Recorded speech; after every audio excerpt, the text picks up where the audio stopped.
केंद्र सरकार के पीएम, सीएम और मंत्रियों तक की कुर्सी जाने वाला बिल पेश कर दिया है और बिल के पेश होते ही इसका जमकर विरोध हुआ।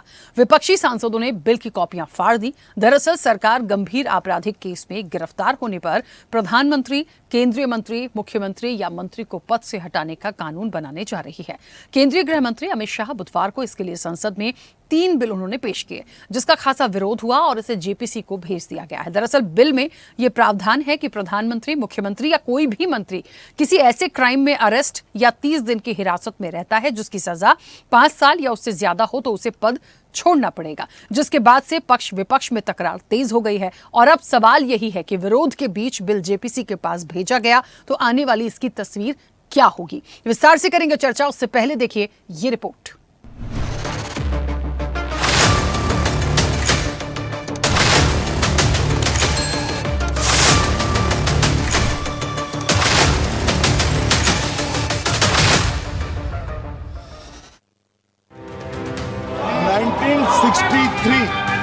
का संशोधन करने वाले विधेयक को पुनर्स्थापित करने की मंजूरी दी जाए। मैं इन तीनों विधेयकों का पुरजोर विरोध करता हूं और Now this bill clearly violates 74(1).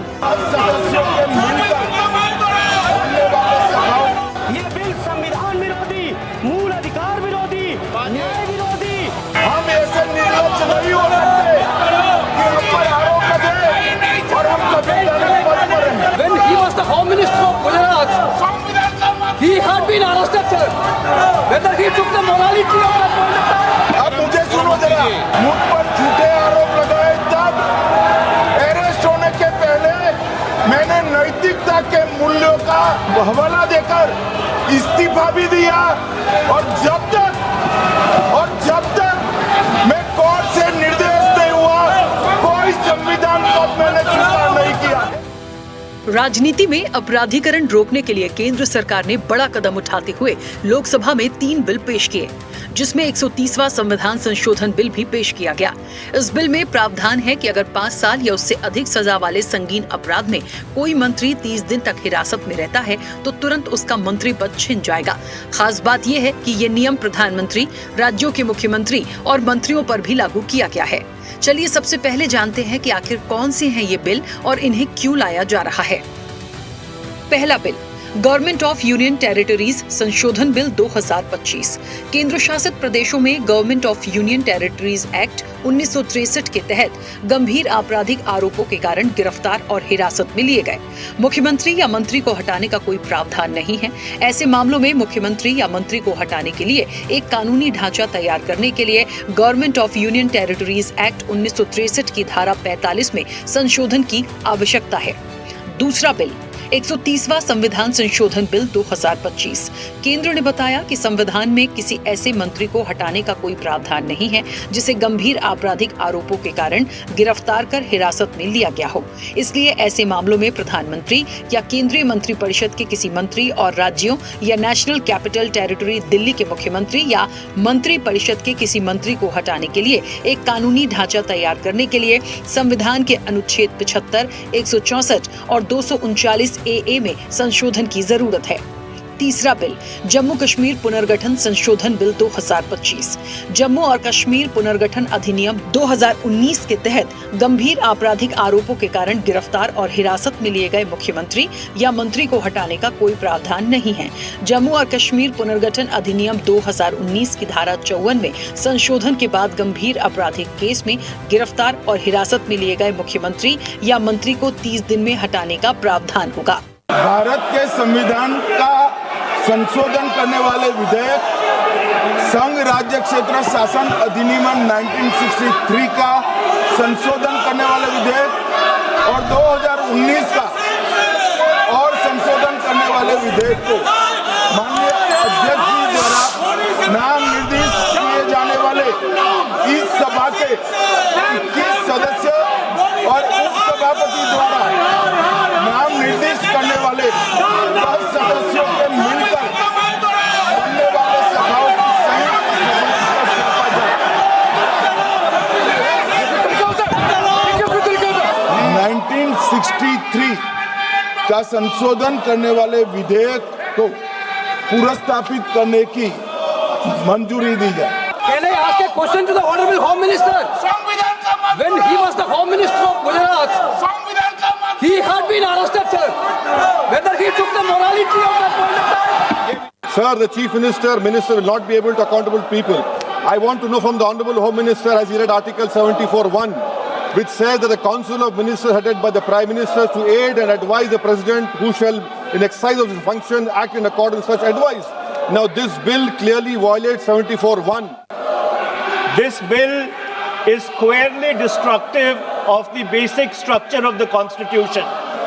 अध्यक्ष महोदय, भारत का संविधान का जो मूलभूत ढांचा है वो ये कहता है कि कानून का राज होना चाहिए. There should be rule of law. और उस रूल ऑफ लॉ, कानून के राज की बुनियाद है कि आप बेगुनाह हैं जब तक आपका गुनाह साबित नहीं किया जाता. मैं इन तीनों विधेयकों का पुरजोर विरोध करता हूं और गृह मंत्री से मैं ये आग्रह करना चाहता हूं कि ये तीनों विधेयकों को वापस लिया जाए. इन तीनों का माननीय अध्यक्ष जी, अपनी पार्टी, अपने नेता आदरणीय अखिलेश जी की ओर से पुरजोर विरोध करता हूं. और विरोध इसलिए करता हूं माननीय गृह मंत्री जी, बहुत नैतिकता की बातें कर रहे हैं आप. आपने भाषण दिए थे चक्की पी सिंह, महाराष्ट्र में जिनको लेके डिप्टी सीएम बना के घूम रहे हैं आप. इन बिलों को लाने के पीछे के ये कारण भी बताए गए हैं. भारत के निर्वाचित प्रतिनिधि नागरिकों की आशाओं और आकांक्षाओं का प्रतिनिधित्व करते हैं. ऐसे में उनसे उम्मीद की जाती है कि वे राजनीतिक हितों से ऊपर उठकर केवल जनहित और लोगों के कल्याण के लिए काम करेंगे. अपेक्षा की जाती है कि पद पर आसीन मंत्रियों का चरित्र और आचरण हर तरह के संदेह से परे हो. गंभीर आपराधिक मामले में गिरफ्तार या हिरासत में रखा गया मंत्री संवैधानिक नैतिकता के नियमों और सुशासन के सिद्धांतों को बाधित कर सकता है. ऐसे में लोगों का उनमें विश्वास कम हो सकता है. केंद्र सरकार का मानना है कि ये तीनों बिल लोकतंत्र और सुशासन की साख मजबूत करेंगे. अब तक संविधान के तहत केवल दोषी ठहराए गए जनप्रतिनिधियों को ही पद से हटाया जा सकता था. मौजूदा कानूनों में संवैधानिक पद पर बैठे नेताओं को हटाने को लेकर स्पष्ट व्यवस्था नहीं है, जिसको लेकर कानूनी और सियासी विवाद होते रहे हैं. जिसमें दिल्ली के तत्कालीन सीएम अरविंद केजरीवाल शराब नीति केस में ईडी की गिरफ्तारी के बाद भी पद पर थे. जमानत के बाद उन्होंने इस्तीफा दिया था. तमिलनाडु के मंत्री सेंथिल बालाजी भी 241 दिन जेल में रहते हुए मंत्री रहे थे. बालाजी को मेट्रोपॉलिटन ट्रांसपोर्ट कॉर्पोरेशन में नौकरी के बदले नकद घोटाले के आरोपों में ईडी ने जून 2023 में मनी लॉन्ड्रिंग केस में गिरफ्तार किया था. इसके बाद भी वो 13 फरवरी 2024 तक पद पर बने रहे थे. हालांकि तीनों बिलों के खिलाफ लोकसभा में जमकर हंगामा हुआ. विपक्ष ने बिल की कॉपियां फाड़ते हुए तीनों बिलों को वापस लेने की मांग की. कांग्रेस और एआईएमआईएम प्रमुख असदुद्दीन ओवैसी ने विरोध जताया. सपा ने बिलों को न्याय विरोधी, संविधान विरोधी बताया, जिसके बाद केंद्रीय गृह मंत्री अमित शाह ने बिलों को संयुक्त संसदीय समिति जेपीसी को भेजने की मांग की. कि मैं इस बिल को संयुक्त समिति को सौंपने की दरखास्त करने वाला हूँ. इस पर संयुक्त समिति जो राज्यसभा और लोकसभा पक्ष और विपक्ष सभी सांसदों की बनेगी, जो इस पर विचार करेगी और आपके सामने लेकर आएगी. As far as I'm concerned, I don't know those bills well enough to give you a comment. On the face of it, it seems reasonable that anyone who does anything wrong should be liable to punishment and should not be holding a high constitutional office or a political office. I think that makes sense. I see it as a completely draconian thing. It goes against everything. And to couch it as a measure which is being taken anti-corruption is just to pull a veil across the eyes of the people. Because what it basically allows a government to do is to put you don't even have to be convicted. Tomorrow you can put any kind of case on a chief minister and put him in jail for have him arrested for 30 days without even him being convicted, and then he ceases to be chief minister. Cabinet के 6-7 लोगों को case लगाइए, 30 दिन डालिए अंदर jail में, government गिर गई उनकी. तो ये असल मकसद वो है, ये अनकॉन्स्टिट्यूशनल. अच्छा, उस बिल में ये भी है कि प्राइम मिनिस्टर को कौन अरेस्ट करेगा? प्राइम मिनिस्टर को बताइए. और प्राइम मिनिस्टर ये उस बिल में कह रहे हैं, प्राइम मिनिस्टर के बिल में कह रहे हैं कि प्रेसिडेंट करेगा. अरे भाई, संविधान में हमने लिख दिया कि the president will act on the aid and advice of the council of ministers. ये उसका कॉन्ट्रडिक्शन। दूसरा, गवर्नर को आप इख्तियार दे रहे हैं, गवर्नर आप अपॉइंट करते हैं।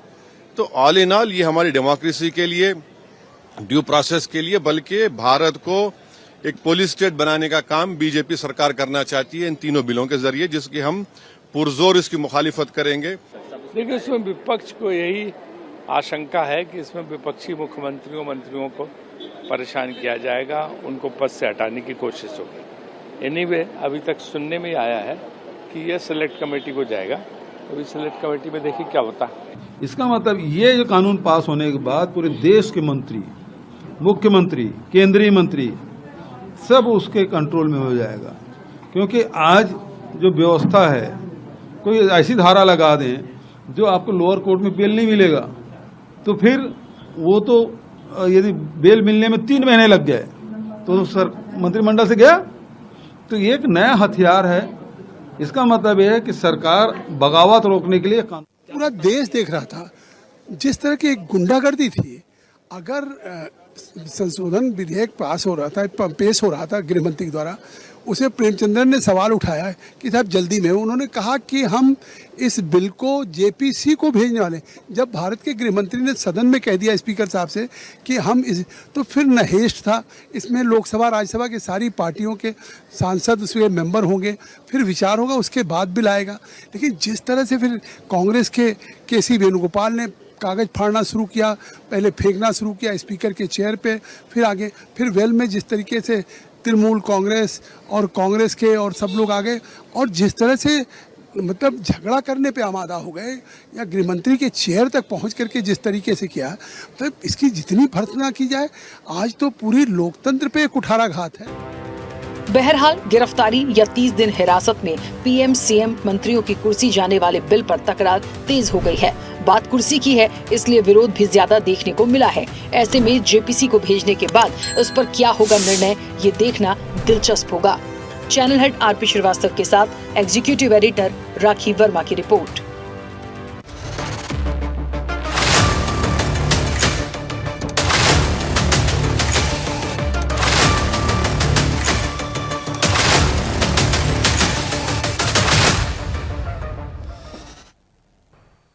ऐसे ही वीडियोस के लिए लाइक करें, शेयर करें, फॉलो करें। YouTube पर जाकर सब्सक्राइब कर बेल आइकन दबाना ना भूलें और ताजा अपडेट्स के लिए swedeshlive.com पर जरूर जाएं।